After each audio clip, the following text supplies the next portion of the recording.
later in the day, by midday, I was called out. I was taken to the main gate by the Red Barracks. So they brought in. Who are the Red Berets? Those are the soldiers at just if you enter the Yundum barracks. I am military police. I was made to understand they are called military police. Please continue, yep. So they brought a pickup. They asked me to go inside, and they brought another 2 trucks. They brought the 2 trucks. All the others, I think most of the detainees in the hall were also brought in and put into those trucks. And then I was put in the pickup, sandwiched by 2 military police officers, one in front and another, I think 2 or 1 at the back. Just to clarify something, prior to leaving Yundum Barracks, were you tortured at any point, apart from what happened when you were arrested? No, apart from the time of my arrest, I was never tortured until my release, okay. To be quite honest. So tell us, sorry, yes. Please tell us where the military police took you. They took me to police headquarters. This was on a Friday. I could still remember Yom al-Ashura. It falls on the Yom al-Ashura day. We left Yundum Barracks. We arrived at the police headquarters, I think by around after 2. And upon arrival, I believe my arrival must have been communicated, because the lady police officer I found, I was taken straight to their communication room upstairs. The police officer I found at the communication room, once I arrived, I believe, like I said, she must have been told about my coming. She was very much sympathetic when she saw me. And then quickly she asked whether I have been communicating with my family. I said no. He said, come. Then I went inside another room next to the communication room, and then he handed over a telephone to me to call my family. And then I quickly did that. I started talking to my family members, and then all of a sudden when he had somebody coming, then we stopped.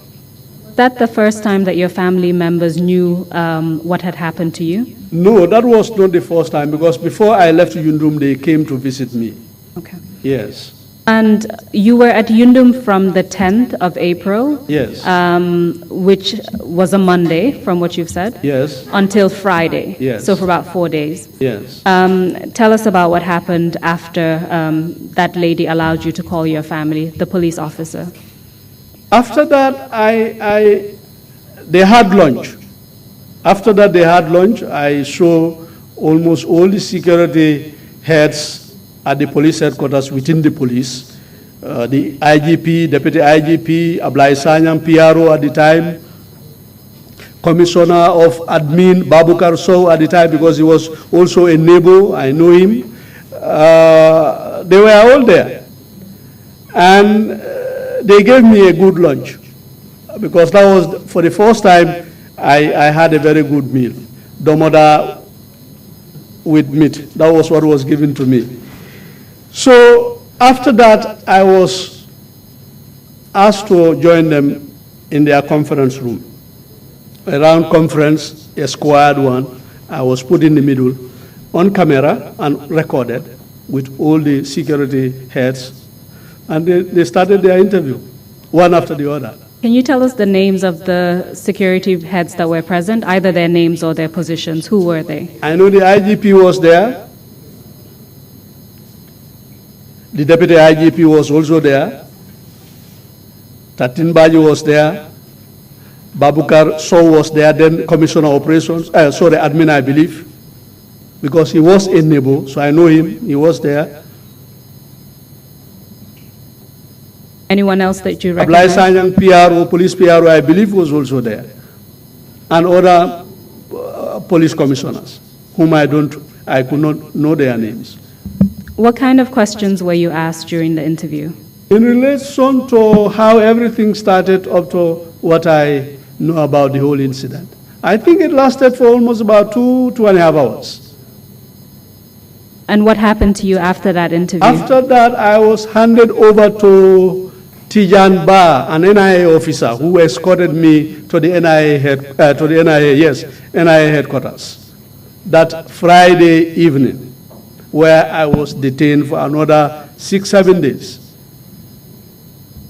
Did anything happen to you at the NIA headquarters? No, not actually. No physical torture, actually. I was being escorted by Tijanba, an NIA officer, and right when you enter the NIA building or premises, the building you will see, there is a house or there is a corridor as well, just like the other one. There are 2 cells. In the 4th cell, I found a Sierra Leonean there.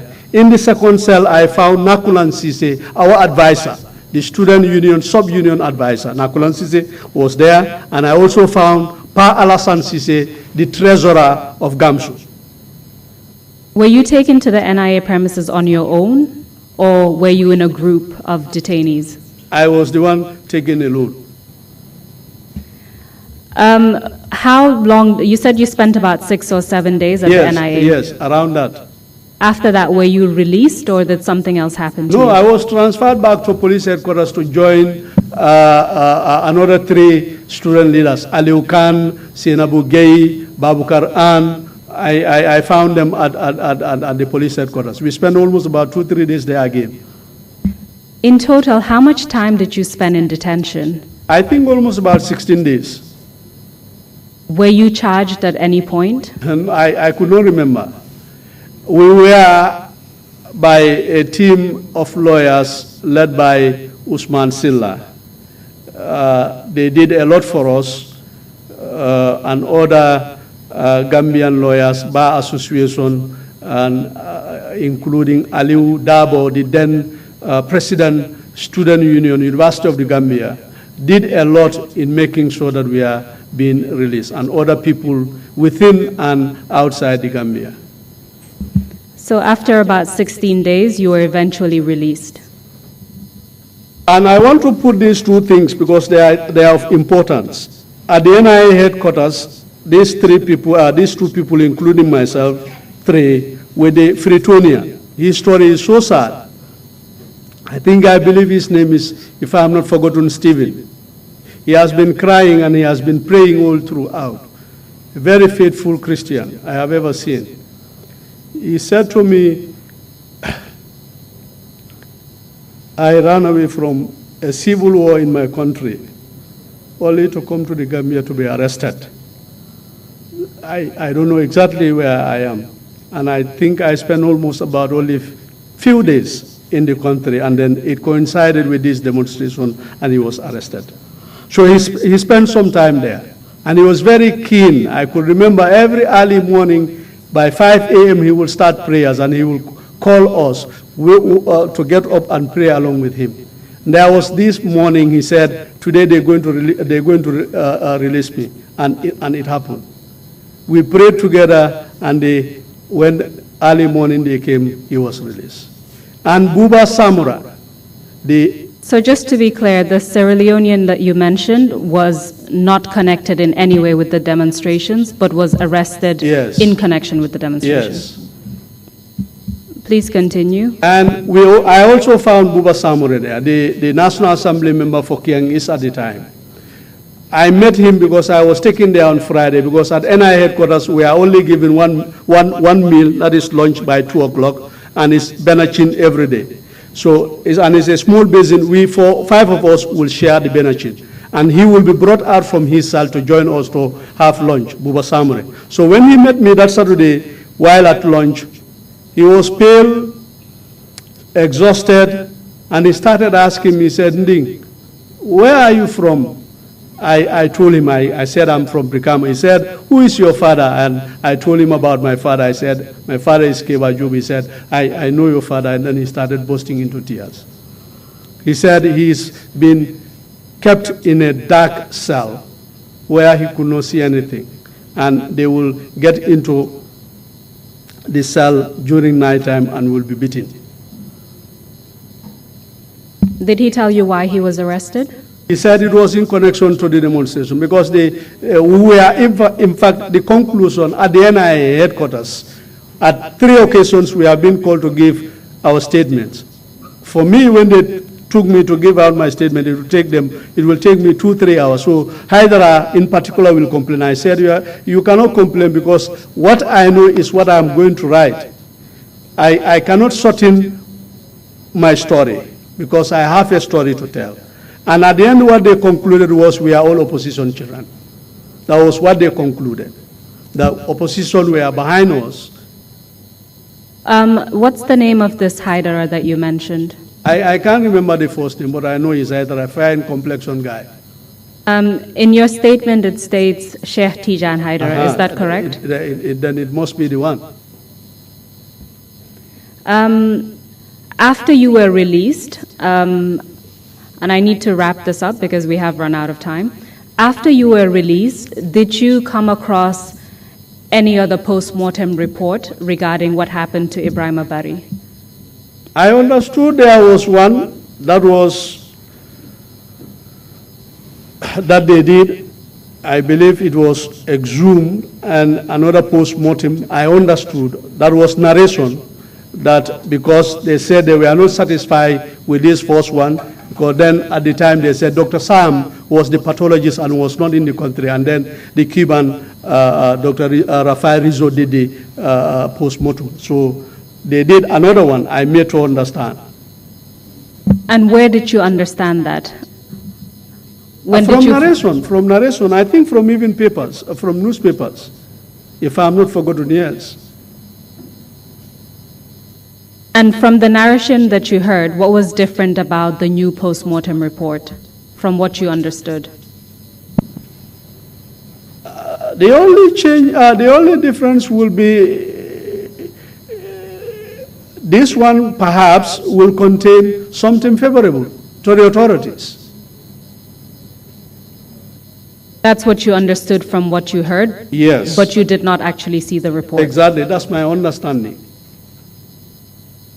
Finally, in your post as information minister within the sub-union, did you come across the names of individuals that were actually killed during the demonstrations of April 10 and 11? Yes, from newspapers that I have gathered, I have the names of those who were killed. Can you tell us those names? Usman Sabali is one of them, from Brikamaba, was only 15 years old. Omar Barrow, a Red Cross volunteer. Mohamed Lamin Jai from Foni, a GTTI student. Kalisko Prera. Mohamed Lamin Chun, Latikunda Junior Secondary School at the time. Regina Carol. Karamo Barrow, ICE Senior Secondary School at the time. Lamin A. Bojang, Nusra Senior Secondary School. Bamba Jobate, Abdullah Sanyang, a 3-year-old from Joswang, Burama Baji, 10 years old, Talinding, Wee Mansali, Talinding, Islamic Institute, and the 13th one, I believe, was the young man I spoke about that was shot at Brikama, because I believe I was made to understand up to the time of burial, they could not identify the body. And later, reading through the Forea newspaper, I came across another name that is Seni Nyabali, which took place at Brikamaba. And in fact, you have provided a stack of newspapers to the Commission's investigators, and we will go through that information, which we received recently.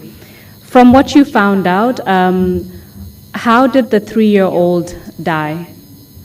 I made to from the newspaper, I think it is true stampede. The 3-year-old died as a result of stampede.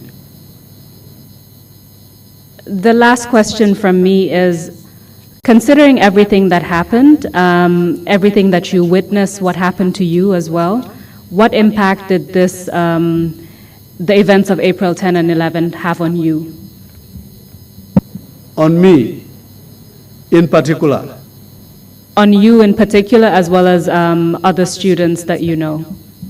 On me, I think, except the positive aspect, because I have prepared for this from day one. I read a lot of good things about good people all over the world, equally as about dictators, about very terrible dictators for that matter. Kamusu Banda is one such. So going through, because that, in fact, that was what I went with when I found Alassane Pa Alassane crying all throughout. I told him, you better remember Nelson Mandela as an icon. That's the only way out. We are in seat already, because anything could happen. So we have to obviously know that things are serious. A lot of lives, property has already been damaged. So that impact on me, I would say, I learned a lot, was a learning point for me. But on the part of the union or unionism, it has paralyzed unionism in the country, particularly GAMSU, because we saw an emergency of a fake union or student body called NAPSA that represented the affairs of the students of this country. When you say fake, what do you mean by that? Who initiated that group? NAPSA? When in actual fact people are called students association, when some of them are not students, they've already finished school. You put in them together, you call them students. Do you know who controlled that group? Yeah, Ajame, of course. Did he control the group through any individual in particular? Did he control the group through a particular individual at the time? I guess so. Who was that? I think Sidi Jai was one of them, because later he was nominated to be part of the National Assembly, so that also speaks volumes. Mr. Chairman, I probably shouldn't have said that was my last question, but I will ask another question just now. After the events of April 10 and 11, did you or members of the union have a meeting with then President Yahya Jammeh? Yeah, after the Latte Commission, when we were being summoned to the Latte Commission for the public disturbances of the April 10 and 11, the report, according to, when he received it, invited us as a group, and we went there. He spoke about a lot of things, that he will do everything possible to make sure that no stone is left unturned to make sure justice is being served. And at the end of the day, that was the end of the story. Was anything done as a result of? I could not remember. Aware of any measures that were taken? I'm not. Mr. Job, thank you very much for your testimony and for appearing before the Commission on such short notice. Mr. Chairman, I have concluded. I hand over to the Commissioners for additional questions. Thank you. Thank you very much, Council, and thank you very much, Mr. Job, for your testimony. Before I turn to the Commissioners, if they have any questions to pose, just a small anecdote. It never occurred to me that 19 years after what we heard in Havana, Cuba, we struggled the morning of the 10th and 11th of April.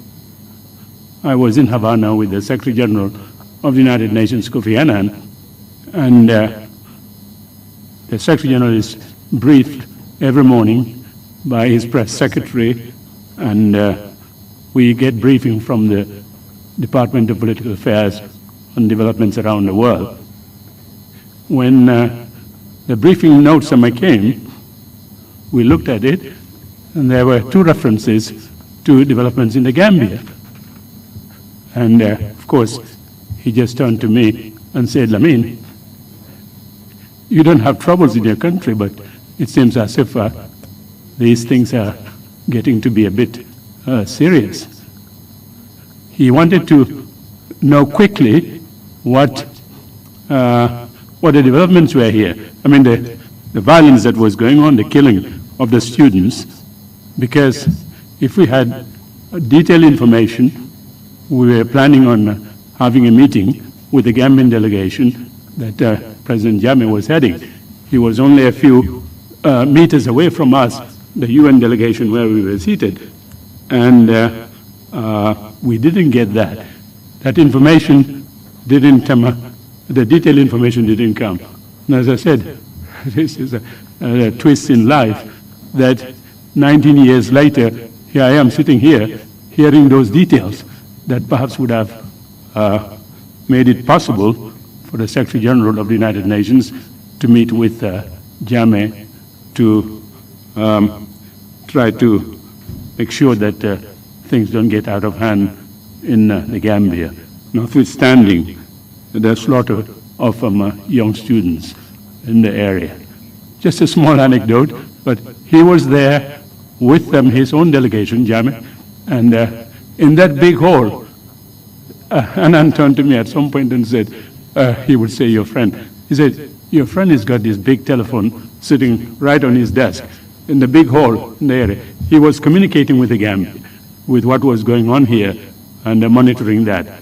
But anyway, thank you so much, as I said, it was a 19-year wait for me to hear exactly what really happened. He was very much concerned about Gambia. He loved Gambia. He loved Gambians.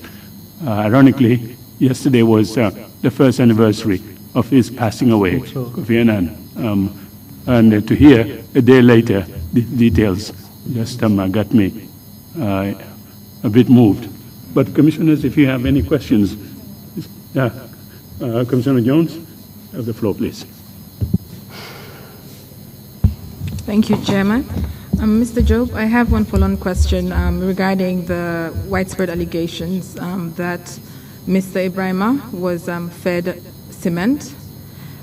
You said your investigations revealed that this was not the case, right? Do you know what gave birth to the allegations, the widespread allegations that that was in fact the case with him? I believe it must have been sparked by, because others have it that he was asked to carry bags of cement. But the point of eating cement obviously was denied by the father vehemently, and even Alaji, Gianna, do not say anything about that, because they said Ibrahima didn't tell them anything about that. What he told them and what he emphasized, particularly to Alaji, was he was mercilessly being beaten. He confirmed that. Water poured on him repeatedly. He was asked to monkey dance, and his hair shaved off. Thank you. Thank you, Commissioner Carr. Thank you, Chairman. Thank you, Mr. Job. Part of our mandate includes investigating institutional failures that led to some of these human rights violations and abuses. So pardon me if I ask a question that has been asked already.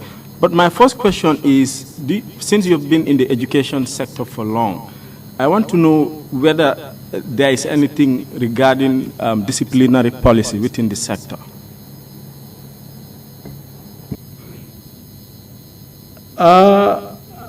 I believe there are policies around discipline or disciplinary issues within the school system that I know. But at the level of the ministry, I can't say for certain. But I know at the level of the schools, we do have policies.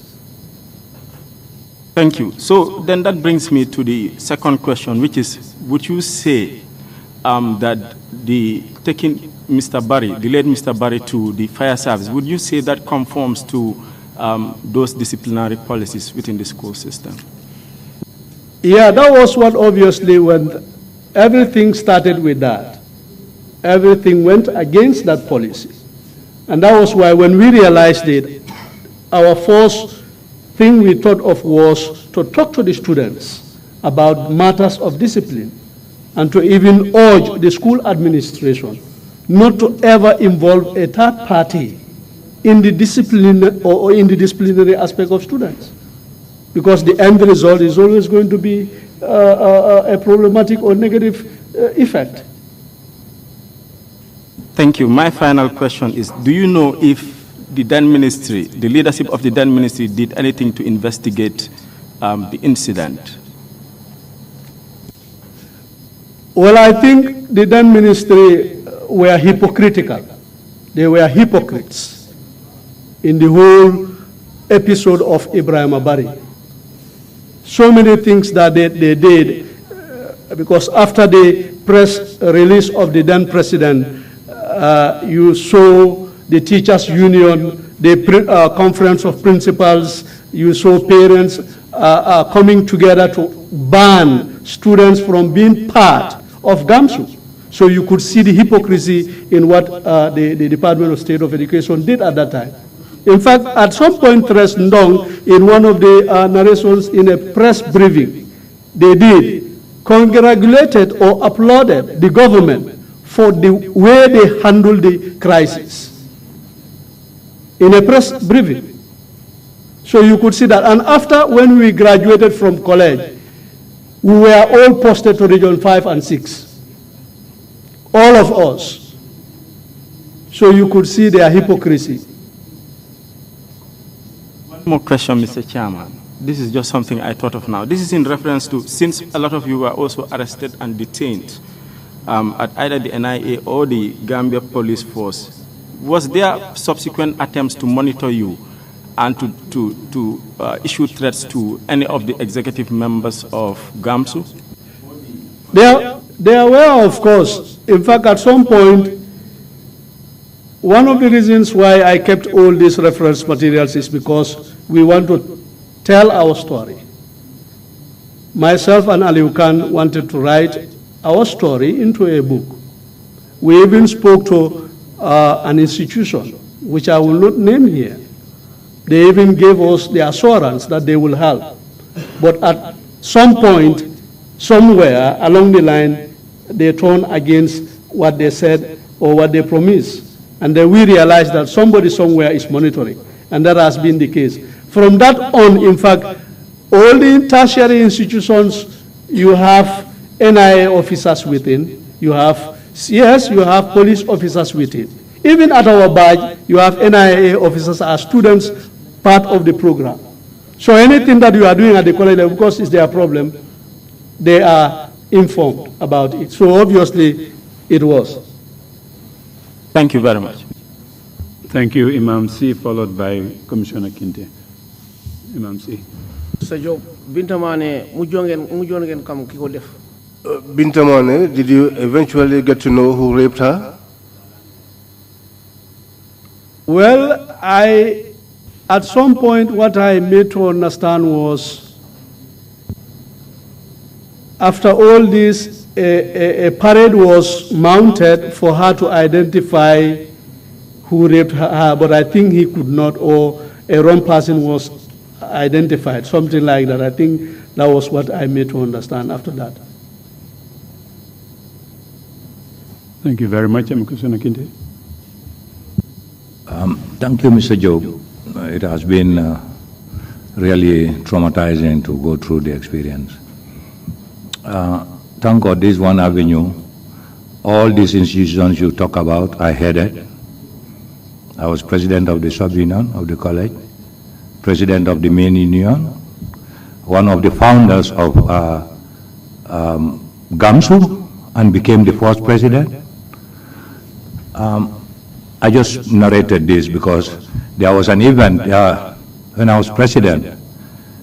There was an accident around along the way in Banjul, in which 2 students died on the spot and 3 were taken to intensive care. And that was a burst tire of the vehicle. Sometimes it depends on the handling. My expectation, or at that time, my instinct said, if you call or allow students to come together, you first have to answer the question of management. If you cannot answer it adequately, don't venture. Try to do preventive measures. For me, in my strategy, what I did, Gambia High School was set, St. Augustine's, all these high schools and secondary schools. I went to the college principal, Jenu, and said, please allow me the college telephone for 2-3 hours. I got to all principals who invited all head boys and head girls. I had dialogue and said I was coming around. And I was given a vehicle, and I went around all the schools and diffused a demonstration. That was going to be very serious because they were going to burn almost everywhere in Banjul with burn tires, old tires. What I did was I took the bull by the horn and attacked the government and the police. Peter Gomez will be a live witness, he's around. He gave me space in the radio. I condemned the government, more so the police. I was almost arrested. But then there was no strike. In fact, that was the event when these taxis of 14 passengers were moved from 16 to 14 passengers.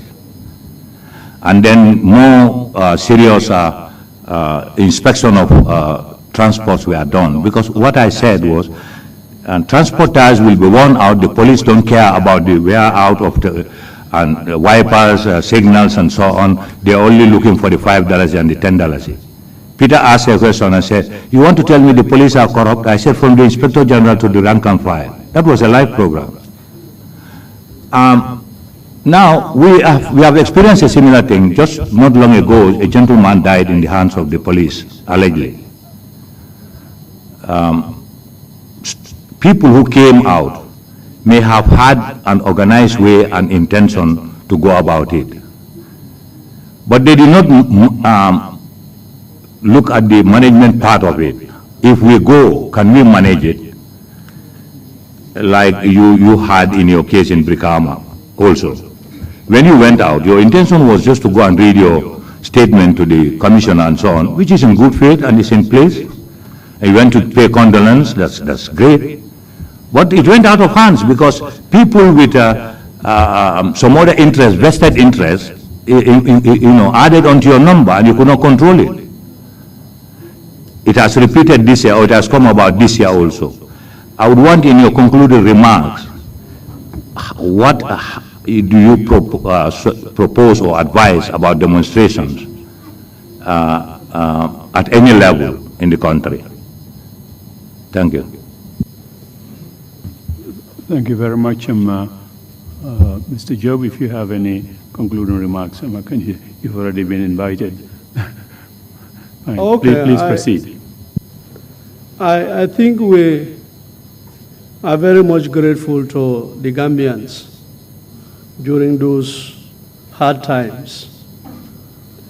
That was the time you could also see how Gambians are peace-loving and helping so many people within the country and outside the country in the diaspora added their voice at the international community to make sure that student leaders are being released, which was obviously great. Like I said, Usman Silla was made to understand because he led that decision to take the matter to court until when we were released. In addition to that, I think peace is the most important thing that is for everything. And it must start with oneself. We have to be with peace with ourselves first. And then extend it to others so that that peace can be maintained. But peace goes together with truth, being truthful. And the Gambian problem, we are all Gambians, but truth is our problem. You walk into public offices, you tell people the simple truth. They will sideline you, they will take you for an enemy, they will label you as an arrogant, they will see you as otherwise, just because you want things to be the way they're supposed to be, not because of convenience. And I think we need to understand this. And I think the Secretary General, the head of the civil service, need to take note of this.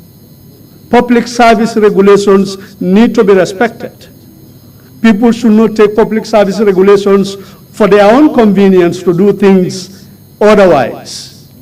It is high time for us to understand this. People have potentials. You walk into offices, there are no terms of references. You walk into those offices, the manager or the boss tend to know all, tend to take care of everything. And if those references are not there, you cannot obviously tell the manager, look, this is where you're supposed to stop. This is where I should stop, and this is where you're supposed to take. So I think the government of the day needs to look at this seriously. One such example I have seen, like in the teaching service. Schools are being opened almost every academic year. Those schools are not being classified. They are not being categorized. Those people leading those schools or managing those schools, they have no budgetary line within the national budget. When people in those offices, permanent secretaries, directors, having their dues, and those poor teachers, senior masters, principals, whose positions are not even being recognized. And I wonder sometimes when the National Assembly, which has a composition of almost about 60% of its members being teachers, could not still do any serious thing about teachers. And the teaching fraternity provides that basis for development of this country. We need to know that, and we need to understand that. Where are those projects? The Sustainable Development Goal 4 is about universal access to education. And how do we attain universal access to education when we do not build schools, when we do not upgrade schools? But if you build schools, if you upgrade schools, the consequences or the budgetary implications, are they being taken care of by the government? And this is what the National Assembly is supposed to answer. And this is what the National Assembly is supposed to understand. It is very unfair the way teachers are being treated. Already there is a promotional crisis in the Ministry of Basic and Secondary Education. Yes. Because no room for expansion. Promotion is strictly based on who comes first, not based on merit. And we said we're supposed to have a civil service that has to rely on merit. Where will we go? I think it is high time for this government to look into those issues. On that note, I thank you so much for your kind attention. Thank you very much indeed, Mr. Job, for your testimony. We will end the day here and come back tomorrow morning at 10 o'clock. Meeting is adjourned.